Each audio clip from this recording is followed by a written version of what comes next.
So there was a lot of people that was coming against Brian McKnight. Now, Brian McKnight, he is remarried to his wife, Dr. Leilani McKnight. She's a Filipina. And you know that nobody likes to see black men happy at all. It don't matter if you're a celebrity all the way down to a regular dude. And if you're happy with a woman of outside the community, oh my God, you're going to lose. Trust me. But it's okay for someone like Serena to get married to a man outside the community, and when she's happy, nobody's demonizing her. It's only black men. Well, Brian McKnight had a child with his, current wife, and he named him Brian McKnight, but he also, the middle names is different. That's why his child is not named Junior. So they rehash some things saying that, oh, he abandoned his black children. Oh, Brian McKnight is a deadbeat. That's what they were saying about this man, lying on him. Now, they tried this before 3 years ago, and when I heard this, it just bothered me because I said, I know there's something more to it than this. Brian, listen, I can look at certain men and can just tell Brian McKnight never looked like to me he was just a sorry dude. I never seen that with brother. So let's go ahead on review what Brian McKnight said about these same lying allegations that come from, his grown sons, grown men. Let's review it. Got off the plane to some of the most heinous craziness I've ever seen in my life, that my oldest son, Brian, would post that I'm abandoning my children. And the reason why, I suppose, is because I have a new family. And I guess this stems from a post that I made the other day about my son, Jack, who I'm very proud of, which isn't to say I'm not and haven't been proud of my other children, but I was proud of this one for the things that he did that day. But we'll get back to that in a second. Now, this video is 3 years old. Okay, I was letting you know. 3 years ago, he posted this video. Anyone who knows me knows over the last 20 years, 30 years now, as a matter of fact, that I've been there for my children every step of the way until recently. And let's be clear, my two sons are 30 and 27. Okay, this is 3 years ago. So they brought this mess up back in 2023. So you add 3 years to what they are now. They're older than that. And they're still trying to ride their daddy's coattails being grown. Man, what's up with this generation, man? What I look like being 33 years old talking about my daddy and what he got going on with his money. Not 12, not 13, but 30 and 27. Now, my daughter's about to turn 18. That's another story I'll get to in a second. I've never missed a day of child support. I've never done anything adverse to my children whatsoever. I've always been there. I've always been there with advice, whether they took it or not. I've always been the sounding board, and I've always been the one that tried to help them achieve whatever dreams they were wanting to reach out for. I guess one of my only faults is that I gave my children everything that I didn't have in the hopes that they would appreciate it, because I know how much I would have appreciated it. Now, you never heard nothing negative about Brian McKnight, ever. So this brother, I really believe what he's saying, okay? And if a man was so bad, why would he want to give his children things that he didn't have? And that mistake he's talking about, that's something that any of us who try to do better can relate to, because we don't want our kids to go through what we went through as kids. So we want to give them the things that we wish they had. But as you will hear, Brian McKnight says that was a mistake. Now, you never heard nothing bad about Brian McKnight, but automatically everybody ready to believe the worst about this man. The worst.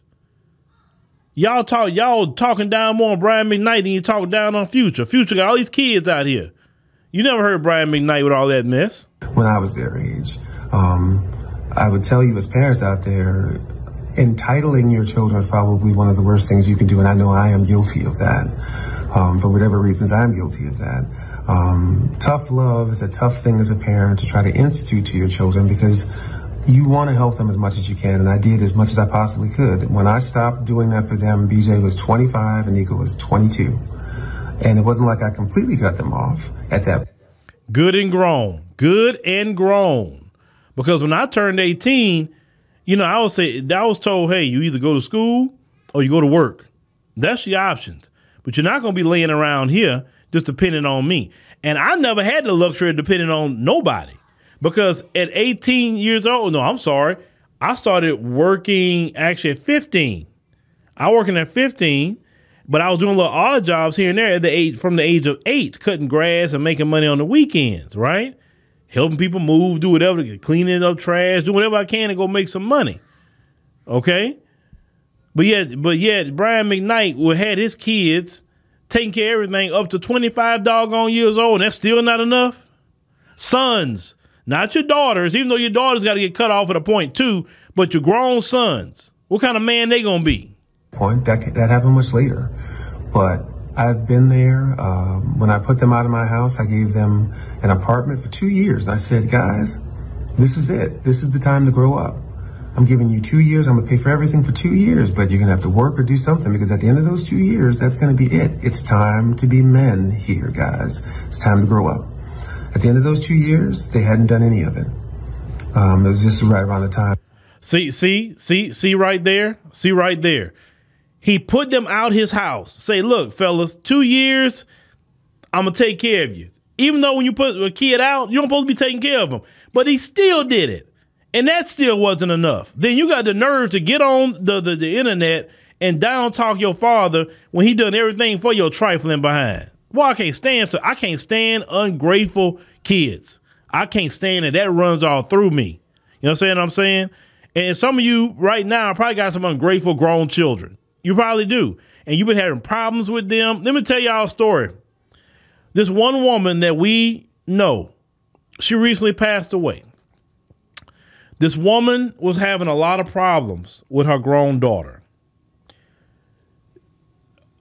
A few weeks ago when we had an event, you know, this woman would always bartend when we have an event. We say, hey, we always call her in her business. Black woman. The last time we seen her, she was crying, you know, to my cousin, you know, and my wife, that how many problems she was having with her grown daughter, putting her mama through the ringer. Then the sister goes to a bartending event in Nashville, and the sister ended up having a heart attack, and she died. But prior to that, she was stressed out by that grown child. Let me tell you parents, something out here that have grown children. Do not let those grown children put you in the ground, because all they're going to do is go on with their life and go do whatever they got going on. You have done your part. You've done everything you need to do for those children. It's time for them to grow up and go on somewhere and live their life. It is not on you to be taking care of their behind all their life. You've done your part. If they didn't take your advice, if they didn't do good with the help and the resources you gave them, it is what it is. It may hurt you. It's going to bother you, but you're going to be better on the other end. And sometimes life got to smack them in the face for them to learn something instead of you bailing them out of everything. Do not let them grown children put you in the ground. It's at a time that you got to say, you know what? I'm living my life now. I'm not going to be stressed out about what you got going on. You're not going to put me in the ground. That Leilani and I had gotten together. Leilani was working at Children's Hospital. And let's be clear, Leilani has been one of the only people who's been an advocate to keeping us together, to keeping us having a relationship, because she wants to have the nuclear family as much as I did.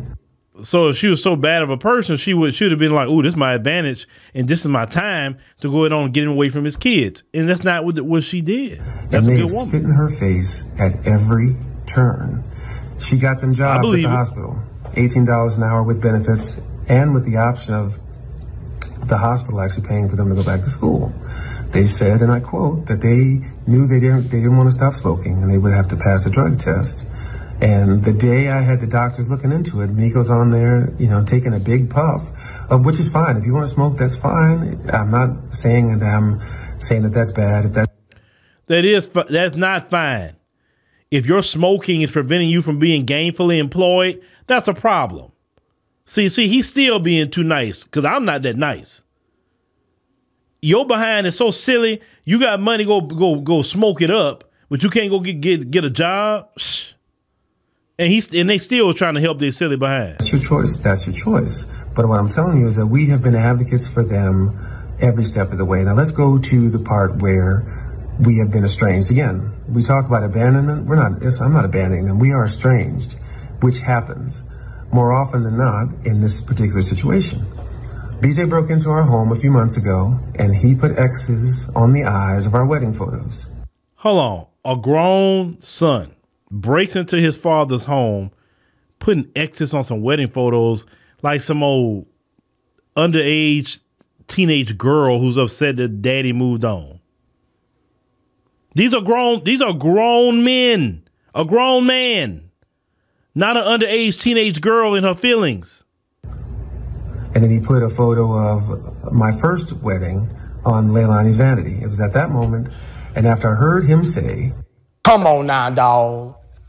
Come on, man." What kind of sons this brother got? And was pointed to from other friends of mine that saw his posts on social media that he basically said that I was better off dead to him than alive. I was more valuable to him dead than alive. And that was the end of me dealing with him. If you look at my Instagram, you'll see that not my last video, but the video before that, 42, the song was written by Brian and I, and it was directed, the video, by Nico. And I went on and I said how proud I was of Nico at the time, and I really, really was. He did an awesome job in that video. Even before that, less than 2 years ago, these are the two gentlemen who stood up for me as my best man in my wedding. So abandonment, deadbeat dad, I'll reiterate, I've never missed a day of child support. I've been there every step of the way. BJ. Let me tell you something. One of my children told me, "You're dead to me." I said, okay, we'll go on. Because you know what? I love for you. I got a lot of love for you. But I'm not going to be around nobody that's going to be my enemy. I don't care if it's a kid of mine. Sorry. Not going to happen. Not going to happen. I mean, what do y'all expect this brother to do? What do y'all expect him to do? He talks about Jack's new car. BJ had 3 brand new cars before he was 22. But I'm not talking about material things, because none of this has anything to do with money. It's about respect. Respect goes both ways. And even in family, there's a line that shouldn't and should not ever be crossed. It's crazy to me that people will just believe anything. And I thought it was important to set the record straight and let you guys know that it's not crazy, brother, because they love to believe the worst of the worst about black men. They love it. This country salivate on hopefully hearing some horrible things about brothers. Abandonment has nothing to do with any of this. Deadbeat dad, I've been there every step of the way. And let's also remember that these kids are 30 and 27, not 12. It's time for grown men to be grown men. And I'm sorry that tough love happens to be this way. And I do wish them the best. I want them to have and to reach their dreams and their full potential. But like any other man in the world, you got to go out there and you got to take it.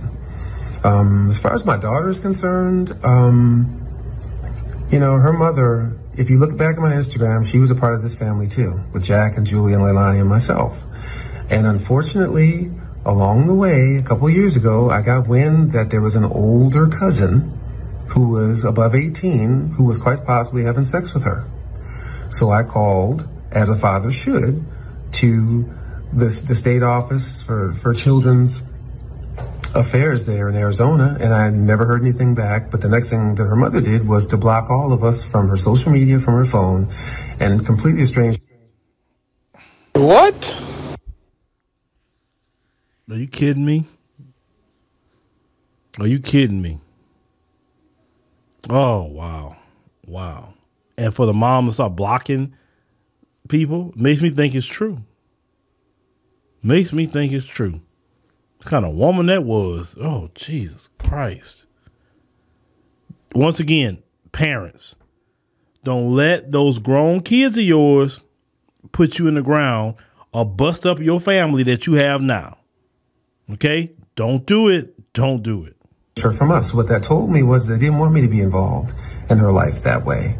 So to see the post that she said, considering that her mother only had a child with me for money in the first place, and I'll reiterate this, I have not missed a child support payment. She goes to one of the most incredible private schools in Arizona.